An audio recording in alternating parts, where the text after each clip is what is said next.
삶의 기적을 일으키는 30분 예배를 시작하도록 하겠습니다. 하나님께서 오늘 우리에게 주신 말씀은 사도행전 21장 3절에서 14절까지 말씀입니다. 이 말씀 제가 봉독하도록 하겠습니다. 구부로를 바라보고 이를 왼편에 두고 수리아로 향해 하여 두로에서 상륙하니 거기서 배의 짐을 풀려 함이로라. 제자들을 찾아 거기서 이래를 머물더니 그 제자들이 성령의 감동으로 바울더러 예루살렘에 들어가지 말라 하더라.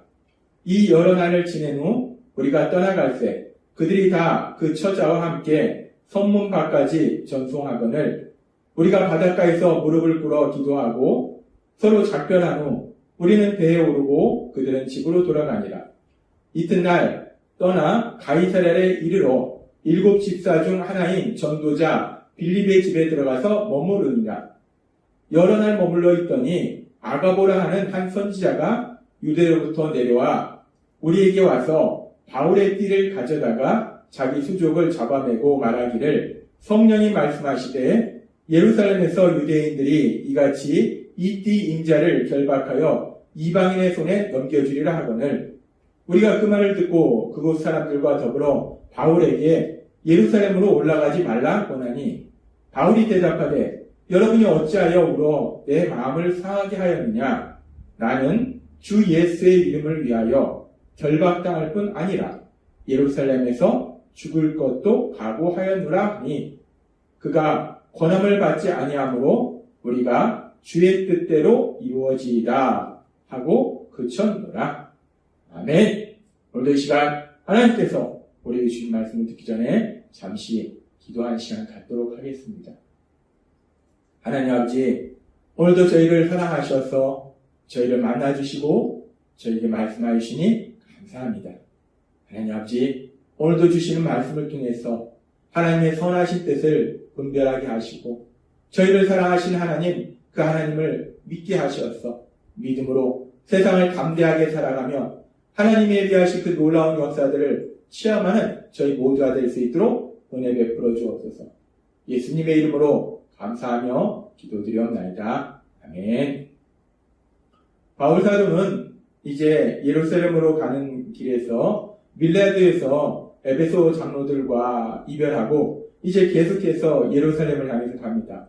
그렇게 예루살렘을 향해서 가는 중에 오늘 말씀처럼 두로라는 지역에 잠시 머물렀는데 그 두로라는 지역에 머물렀을 때 사도행전 21장 4절은 이렇게 말씀합니다. 제자들을 찾아 거기서 이래를 머물더니 그 제자들이 성령의 감동으로 바울더러 예루살렘에 들어가지 말라 하더라 라고 말씀합니다. 이 두로에서 만난 예수님을 믿는 사람들이 바울에게 성령님의 감동에 의해서 자기들한테 감동 준 것이 있으니까 바울에게 말하기를 예루살렘에 가지 말라고 권합니다. 근데 우리가 이렇게 성령의 감동을 받아서 이 두로에 있는 예수님을 믿는 사람들이 바울 사도에게 예루살렘에 가지 말라라고 말하는 이 부분을 우리가 읽으면서 묵상하면서 앞에서 사도행전 20장 22절의 말씀을 생각합니다. 사도행전 20장 22절에서는 이렇게 말씀합니다. 보라, 이제 나는 성령에 매여 예루살렘으로 가는데 라고 말씀합니다. 바울 사도가 예루살렘으로 가는 것이 자기의 생각으로 가는 것이 아니라 자기의 계획으로 가는 것이 아니라 성령님이 바울 사도를 예루살렘으로 인도하신다라고 바울 사도는 고백했다는 거예요. 그렇게 성령님이 바울 사도를 예루살렘에 인도하셨는데 그렇게 인도하시고 계신데 그렇다면 지금 두로에 있는 예수님을 믿는 사람들에게 성령님이 감동 주실 때 그 성령님의 감동이 이제는 바울 사도를 예루살렘에 가지 말라고 해라 라고 감동을 주신 것인가 하는 의문이 생길 수 있어요. 근데 우리가 계속되는 말씀들을 우리가 묵상해 보면 지금 성령님이 두로에 있는 예수님을 믿는 사람들에게 바울 사도가 예루살렘에 가는 것을 말려라 라는 감동을 준 것이 아니라 바울 사도가 예루살렘에 가면 힘들고 어려운 그런 고통들은 고난이 기다리고 있다라는 부분을 성령님이 그들에게 말씀하셨다는 거예요.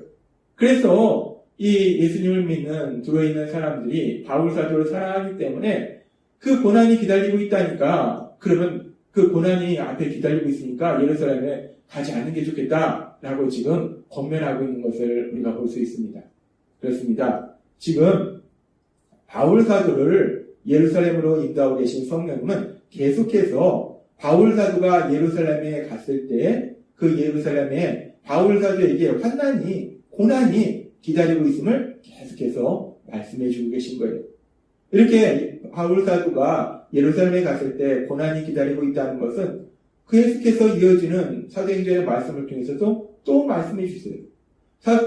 이 바울 사도가 이제 두로를 떠나서 가이사랴 지역에 도착했을 때 성경은 이렇게 말씀합니다. 사도행전 21장 11절 말씀.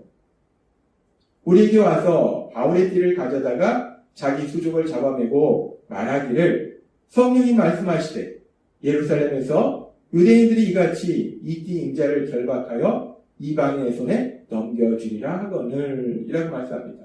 바울 사도가 가이사랴의 전도자 빌립의 집에 있을 때, 빌립 집사의 집에 있을 때 유대에서 아가보라 하는 선자가 왔어요. 그래서 그 아가보라 하는 선자가 지금 우리가 읽은 말씀처럼 바울의 띠를 가져다가 직접 행동을 통해서 이러이러한 일이 있을 것이다 라고 말한다는 거예요. 바울이 예루살렘에 가면 이 띠 임자, 즉 바울 사도가 사람들에게 잡혀서 이방인에게 넘겨질 것이다 라고 예언한다는 겁니다. 지금 성령님께서는 바울 사도를 예루살렘으로 인도하고 계세요. 그렇게 인도하고 계시면서 예루살렘에 가면 사람들이 바울 사도를 환영하고 인간적으로 좋은 많은 일들이 있을 것이다 라고 말씀하는 것이 아니라 계속해서 말씀할 때 그 바울이 예루살렘에 가면 바울이 사람들에게 잡히고 그래서 고난받을 것을 이방인에게 넘겨질 것을 말씀한다는 거예요. 환난이 기다리고 있다는 것을 계속 말씀한다는 거예요. 그리고 이렇게 바울이 예루살렘에 가면 이런 환난이 기다리고 있다 하니까 이 아가보 선지자의 이 말을 들은 사람들이 이 사도행전 21장 12절에 보면 이렇게 말씀합니다. 우리가 그 말을 듣고 그곳 사람들과 더불어 바울에게 예루살렘으로 올라가지 말라 권하니 라고 말씀합니다. 사랑하는 바울 사도, 그 바울 사도가 예루살렘에 가면 이렇게 사람들에 의해서 잡힌다는 것은 사람들이 바울 사도를 얼마나 핍박하고 미워한다는 거예요. 그렇게 사람들에 의해서 잡히고 이방인에게 넘겨진다, 권력자한테 넘겨진다 라고 얘기하니까 이 얘기를 들은 사람들이 바울 사도에게 예루살렘에 가지 말라고, 그렇게 고난이 기다리고 있으니까 피하라고 그렇게 권면한다는 거예요. 그렇게 바울을 사랑하는 사람들이, 사랑하는 바울이 고난받는 것이 너무나 마음이 아파서 바울에게 예루살렘에 가지 말라고 계속해서 권면할 때 바울은 사도행전 21장 13절에서 이렇게 고백합니다. 바울이 대답하되 여러분이 어찌하여 울어 내 마음을 상하게 하니 나는 주 예수의 이름을 위하여 결박당할 뿐 아니라 예루살렘에서 죽을 것도 각오하였노라. 바울 사도는 자기를 사랑해서 자신이 그렇게 고난받는 거, 환난당하는 것을 마음 아파서 자신이 예루살렘에 가지 말라고 울면서 만류하는 그 믿음의 사람들 향해서 말합니다. 왜 울어서 내 마음을 아프게 하느냐? 왜 아프게 하느냐? 너희가 그렇게 슬퍼하는 모습을 보니까 내 마음이 너무 아프다는 거예요. 그러나 나는 그 예수님의 이름을 위해서, 그 예수님이 주신 그 복음을 전파하기 위해서 결박당할 뿐 아니라 예루살렘에 가서 죽을지라도 나는 성령님의 인도하심에 따라서 하나님의 뜻에 따라서 예루살렘에 갈 수밖에 없다. 나는 예루살렘에 갈 것이다. 라고 바울 사도는 다시 한번 고백해요. 사도행전 20장 24절의 고백처럼 내 생명조차 조금도 귀한 것을 여기지 아니하노라 라는 고백처럼 다시 한번 가이사랴 지역에서 사람들한테 고백한다는 거예요. 그렇게 바울 사도가 자신 앞에 엄청난 환난이 기다리고 있음을 성령님이 많은 사람을 통해서 계속해서 말씀해 주시는데도 불구하고 성령님의 인도하심이 하나님의 뜻이 자신이 예루살렘에 가는 거기 때문에 그 뜻을 순종해서 나는 예루살렘에 가겠다라고 바울 사도가 고백할 때에 사도행전 21장 14절은 이렇게 말합니다. 그가 권함을 받지 아니하므로 우리가 주의 뜻대로 이루어지이다 하고 그쳤습니다. 사람들이 바울 사도가 환난이 기다리고 있음에도 하나님의 뜻대로 예루살렘에 가고자 하는 그 마음을 얘기했을 때 사람들이 얘기합니다. 주의 뜻대로 이루어지이다. 주의 뜻대로 이루어지이다. 라고 고백합니다. 우리는 누구나 연약합니다. 그래서 우리 앞에 우리는 힘들고 고통스러운 그런 상황을 가능하면 피하기를 원하는 것이 우리의 마음이에요. 뿐만 아니라 우리가 사랑하는 사람들도 가능하면 힘들고 고통스러운 상황을 피했으면 좋겠다라고 생각하는 것이 우리의 연약한 마음이라는 거예요. 그래서 지금 바울 사도가 힘들고 고통스러운 상황을 만나는 것을 피하고자 사람들이 권면한 거예요. 그런데 우리는 그렇게 힘들고 어려운 상황을 피하고 싶은 마음이 우리의 연약함인데, 그런데 때로는 하나님은 우리를 그 힘들고 고통스러운 상황을 통과하도록 인도하실 때가 있다는 거예요. 하나님은 항상 우리를 편안한 길로만 인도하시는 것이 아니라는 거예요. 하나님의 선하신 뜻은 어느 순간에는 우리가 힘들고 어려운 상황을 통과하는 것이 하나님의 뜻일 때도 있다는 겁니다. 그런 순간 우리는 그 하나님의 뜻에 대해서 어떻게 반응을 해야 될까?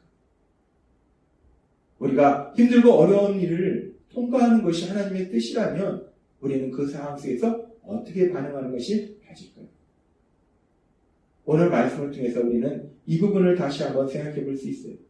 인간적으로는 힘들고 고통스러운 그 상황을 피하고 싶은 것이 우리의 마음이지만, 그러나 우리 안에 계신 성령님은 그것이 하나님의 선하신 뜻이라면 그 하나님의 선하신 뜻대로 비록 힘들고 고통스럽지만 그 과정을 통과하도록 그 길을 가도록 우리를 인도하신다는 거예요. 그래서 지금 이 사도행전에 나오는 말씀처럼 이 가이사랴 지역에서 믿음의 사람들이 잠깐 동안은 바울 사도가 힘들고 어려운 고통스러운 그 예루살렘에 가는 것을 알리했지만 그것이 하나님의 뜻이기에 이들은 고백하는 거예요. 주의 뜻대로 이루어지이다. 주의 뜻대로 이루어지이다. 하나님의 선하신 뜻대로 이루어지이다. 라고 고백하더라는 거예요. 그러면서 우리가 하나님께서 그렇게 바울 사도에게 환난이 기다리고 있는 예루살렘으로 가도록 하셨는데, 그렇게 하신 하나님의 선하신 뜻이 무엇인가? 우리가 이어지는 말씀들을 보면은, 사도행전에 계속 이어지는 말씀들을 보면 하나님의 그 선하신 뜻을 분별할 수 있어요. 바울 사도가 예루살렘에 갔을 때 성령님이 계속 말씀해 주신 것처럼 바울 사도는 바울 사도에 대해서 적대감을 갖는, 강한 적대감을 갖고 있는 유대인들에 의해서 사로잡힙니다. 그래서 이제 로마의 천부장에게 넘겨줘요. 그래서 결국 바울 사도는 그 로마의 천부장에 넘겨지고 로마 권세 밑에서 재판을 받고 로마로 이송당하게 돼요. 그렇게 바울 사도가 로마의 권세 아래 있게 됩니다. 그런데 이 과정을 생각해보면 왜 하나님께서 바울 사도를 이렇게 잡혀서 로마의 권세 밑에 하셨는가? 바울 사도가 복음을 전파하면서 계속해서 바울 사도에 대한 적대감이 커진 유대인들, 그 유대인들의 적대감이 커질 대로 커졌기 때문에 이제 더 이상 바울 사도가 사실 복음을 증거하기는 힘든 상황이에요. 아니, 복음을 증거하기는커녕 오히려 바울 사도의 생명에 위협을 느끼는 상황이라는 거예요. 그래서 하나님께서는 바울 사도를 로마의 권세 아래 있게 하셔서 바울 사도를 안전하게 로마로 가도록 만들어주시고, 그래서 로마 군대의 강력한 보호하심 아래서 바울 사도가 로마에서 복음을 전파하도록 인도하셨다는 거예요. 우리가 육체의 눈으로 볼 때는 바울이 잡히고 죄수가 되고, 그래서 죄수의 몸으로 로마로 갔지만 그 모든 과정을 영적으로 보면 하나님께서 바울 사도를 지켜주시고 보호해주셨다는 거예요. 바울 사도가 그렇게 그 당시 강력한 로마 군대의 그런 죄수로 로마 군대의 보호 아래 있지 않았다면 바울 사도는 유대인들의 강력한 그 핍박에 의해서 죽임을 당할 수도 있다는 거예요. 그래서 하나님께서는 바울 사도가 유대인들에 의해서 잡히게 하시고 로마 권세 아래 있게 하셔서 바울 사도를 안전하게 로마로 이송해 주시고, 또 바울 사도가 로마에서도 로마 군대의 그 강력한 로마 군대의 강력한 보호 아래 자유롭게 복음을 전파할 수 있도록 만들으셨다는 겁니다. 그렇습니다. 우리가 사도행전의 말씀에 보면은 우리가 이해할 수 없지만 그러나 분명한 것은 하나님의 뜻은 언제나 선하시다는 것. 우리가 이해할 수 없을 뿐이지 하나님이 인도하신 우리의 길은 언제나 선하시고 우리를 가장 좋은 길로 인도하고 계심을 믿습니다. 하나님의 뜻은 언제나 선하시기 때문에 따라서 우리가 세상을 살아갈 때 때로는 우리가 만나는 상황들이 우리가 이해할 수 없는 상황을 만날지라도 지금 사도행전 21장 14절에서 지금 이 성도들이 고백했던 것처럼 주의 뜻대로 이루어지이다 라고 고백했던 이 가이사랴의 그 믿음의 사람들의 고백처럼 우리도 그렇게 여러분도 그렇게 그 어떤 상황 속에서도 주의 뜻대로 이루어지이다. 하나님의 선하신 뜻이 제 삶 속에 이루어지게 하옵소서 라고 기도하며 나아가시는 여러분이 되시길 주님의 이름으로 축원합니다. 기도하겠습니다. 하나님 아버지 감사합니다. 오늘도 주신 말씀처럼 때로는 우리가 이해할 수 없는 하나님의 인도하심이지만 그 하나님의 인도하심은 하나님의 뜻은 언제나 가장 선하심을 다시 한번 기억하게 하시니 감사합니다. 우리가 이 세상 살아갈 때에 때로는 우리가 이해할 수 없는 상황들이 우리 앞에 있을지라도 우리를 사랑하신 하나님, 우리를 인도하신 하나님의 뜻은 언제나 선하심을 믿음으로 내일 나아가서 하나님이 행하실 그 놀라운 역사들을 체험하는 저희 모두가 될 수 있도록 은혜 베풀어 주옵소서. 예수님의 이름으로 감사하며 기도드리옵나이다. 아멘. 이 시간도 하나님께서 우리에게 주신 말씀을 묵상하면서 조용히 기도하는 시간 갖도록 하겠습니다.